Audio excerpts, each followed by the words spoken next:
1학기 동안에 진행됐던 이제 영재고 그 결과들이 뭐 어느 정도는 다 나왔고요. 매년 이제 반복되는 몇 가지 그 현상들이 있어요. 물론 이제 제가 이게 이제 학원 소위 뭐 영재고 과학고 전문학원에서의 상황을 제가 듣고 있는데 이제 그 얘기를 이제 함부로 하긴 좀 어렵습니다. 그분들도 나름대로 전문성을 가지고 생계가 달린 사업을 열심히 하고 있는데 그 실상에 대해서 제가 듣는 것들을 제가 이렇게 어떻게 보면 이제 우리 이든 가족들한테 한번 알려드리는 필요가 있지 않은가 뭐 그런 생각이 들지만 이걸 과연 이제 동영상으로 얘기할 수 있느냐 뭐 이런 것들에 대해서는 조금 저도 우려스러운 부분이 있어요. 근데 이제 뭐 우리 이든 가족이나 아니면 뭐 제 지인들 중에는 이제 그런 전문학원에서 일하는 사람들이 좀 있기 때문에 듣고 있는 얘기가 있는 거죠. 매년 반복되는 게 뭐냐면, 얘는 왜 떨어졌을까? 얘보다 훨씬 그 소위 레벨 테스트 혹은 뭐 탑반에서의 랭킹 수준이 훨씬 낮은 아이들도 합격이 되는데, 왜 얘는 떨어졌을까? 뭐 이런 얘기들을 이제 무수히 듣게 됩니다. 그리고 이제 잘 납득을 못 하겠다.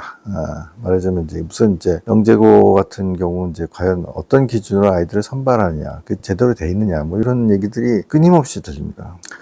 근데 저는 이제 그 몇 년 전이긴 하지만 그 대학원에서 한 강좌를 들었거든요. 이제 영재과학고등학교 교장을 3년간 역임하신 분이 이제 제가 등록해 있던 대학원에서 이제 한 강좌를 개설한다고 그래서 그 한 학기 내내 그분이 이제 들은 전해주시는 그 영재고등학교 혹은 이제 과학고등학교 내부 사정 그리고 이제 교육부나 교육청의 고민 그리고 이제 우리나라 영재교육 전반에 걸쳐져 있는 제도와 법 체계, 뭐 운영 원칙, 뭐 선발 그 과정 뭐 이런 것들 한 학기 내내 들었습니다. 근데 저는 이제 그 내용을 들으면서 이거 굉장히 중요한 내용이다. 이것과 이제 이른바 이제 학원가에서 나오는 얘기들은 너무 말하자면 결이 틀린 거죠. 그 강좌를 운영해 주신 분이 어떤 분이냐면, 물론 지금 다 은퇴하신 분이긴 하니까 뭐 제가 뭐 이름을 밝혀도 상관은 없겠으나 굳이 이름은 밝히지 않겠습니다. 그분이 이제, 종로구 해화동에 있는 지금 현재 이제 서울과학영재고등학교, 서과영이라고 우리가 얘기하죠. 그 학교가 그 이전에는 과학고등학교였어요. 소위 특목고 계열의. 과학고와 영재고는 가장 큰 차이가 법 적용이 틀립니다. 영재고등학교는 영재교육진흥법이라는 특별법에 그 근거를 두고 운영이 되고 있고요. 과학고등학교는 이제 중고등학교 운영법에 적용이 됩니다. 법의 적용은 좀 다르긴 하지만 사실은 학교의 내용이나 뭐 운영 방향은 사실은 대동소이하다고 볼 수 있어요.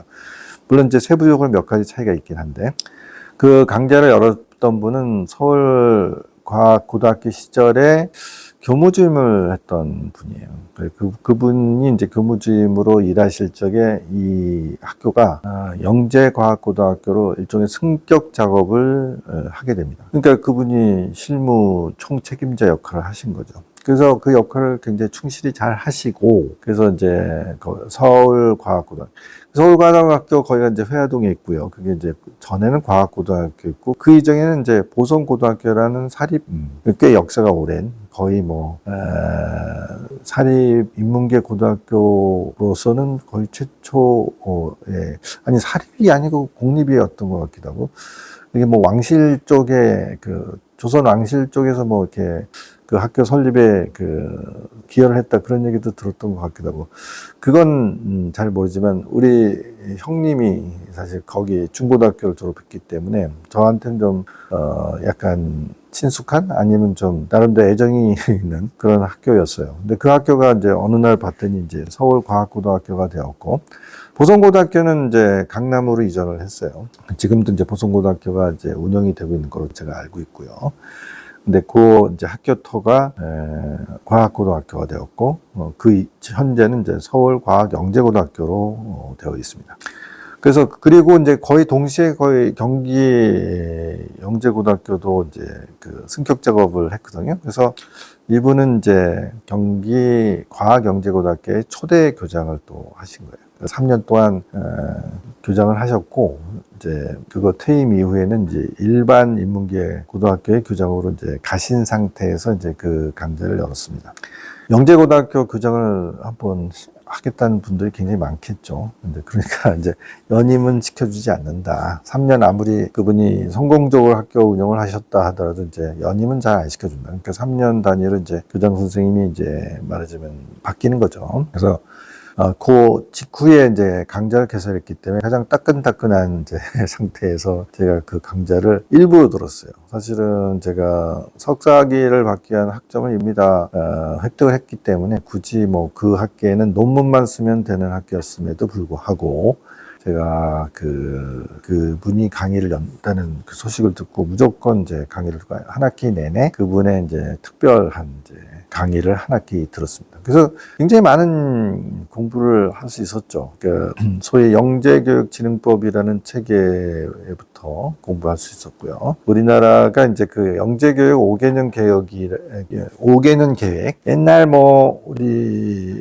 그 삼공화국 시대 때 뭐 경제개발 5개년 계획이라는 걸 세워서 우리나라가 이제 경제적으로 이제 업그레이드 되는데 소위 무역 국가로서 발전하는데 상당한 성과를 얻었다 뭐 그런 얘기 혹시 들으셨는지 모르겠는데 비슷한 개념으로 경제교육 5개년 계획이라는 것을 세워서요 그게 이제 진행이 되는 겁니다.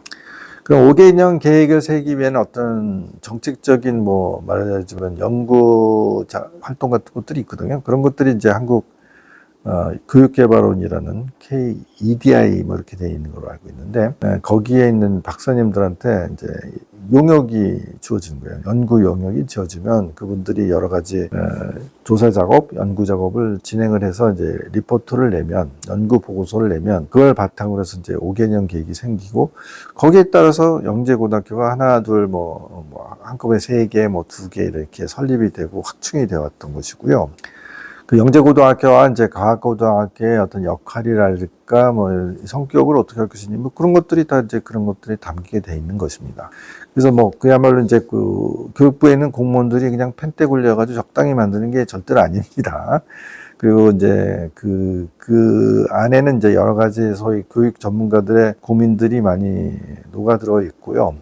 그 이제 고민들 중에 상당 부분은 어쨌든 이 수월성 교육 못지않게 선발의 공정성을 어떻게 담보할 것이냐 뭐 그런 것에 대한 고민도 있고요. 또 실제로 운영 과정에서 여러 가지 부작용을 어떻게 이제 규제해 나갈 것이냐 뭐 그런 것 고민들이 잔뜩 들어 있어요. 근데 이제 일반인들은 그런 얘기를 들을 수가 없고 영재고 과학고 입시에 관해서는 다 학원 얘기만 듣다 보니까 그 양자 사이에 상당한 괴리가 있다는 것을 제가 그 한 학기 강의를 통해서 아주 이제 뼛속 깊이 들을 수밖에 없었습니다. 그래서 그 선생님이 굉장히 통탄을 끊지 못하는 겁니다. 그러니까 자기가 실제로 영재 고등학교 3년 교장을 했을 뿐만 아니라 과학고와 영재고 교사 뭐 이런 실태도 너무너무 잘 알고 있고 선발 과정에 대해서도 너무 잘 알고 있는데 왜 내 말을 안 듣고 내 말을 안 믿고 학원에서 나오는 얘기만 이제 듣고 이분들이 어마어마한 시간과 돈과 에너지를 낭비하고 있다. 그래서 굉장히 개탄에 맞지 않았습니다. 그래서 그런 얘기를 제가 조금은 좀 우리 이든 가족들한테는 해드려야 되지 않나 하는 생각을 오랫동안 하긴 했는데 이게 이제 그 어마어마하게 팽창되어 있는 어떤 사교육 그 학원들 거기에 이제 생계를 걸고 있는 다른 사람들한테 굉장히 자극적인 얘기가 되지 않을까 그런 우려 때문에 제가 유튜브 동영상에서는 얘기하기가 좀 어려웠습니다. 근데 이제 올해 결과를 보면서 또 이제 많은 이제 혼란들이 있는 거예요. 그러니까 왜 훨씬 더 높은 지필고사 성적, 뭐 심지어는 이제 구술 면접에서도 좋은 답을 했음에도 불구하고 얘는 떨어지고 그보다 훨씬 점수가 낮은 것으로 보통 이제 뭐 지필고사 끝나면 다 가채점들을 다 하거든요. 뭐 학원에서도 당연히 하겠죠. 본인도 하고. 그런데 이제 무려 20점이나 낮은 아이가 붙고 거의 뭐 만점에 가까운 그 지필고사 성적을 난 아이가 불합격 납득이 되었다. 납득이 가겠습니까? 그러니까 학원의 선생님들도 왜 이런지 잘 모르겠어요.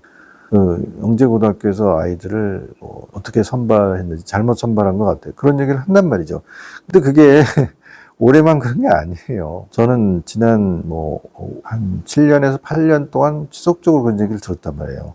어느 학원에서는 심지어 데모를 했대더라. 그런 얘기를 들었거든요. 그리고 또 지금도 현역으로 일하고 있는 제 후배들이 있으니까 얼마든지 들을 수 있는 얘기입니다. 그래서, 이게 이제 상당한 혼란이 있구나. 그럼 그 부분에 대한 좀 오해를 풀어들어야 될 필요가 있지 않을까? 그런 고민을 하는 겁니다. 다음 동영상에서 그 영재고등학교 교장을 맡으신 그분이 말씀하시는 선발 그 프로세스, 그리고 그것이 이제 학원에서 얘기하는 것과 어떤 괴리가 있는지에 대한 설명을 제가 되도록이면 좀 이해하기 쉽게 말씀드리도록 하겠습니다.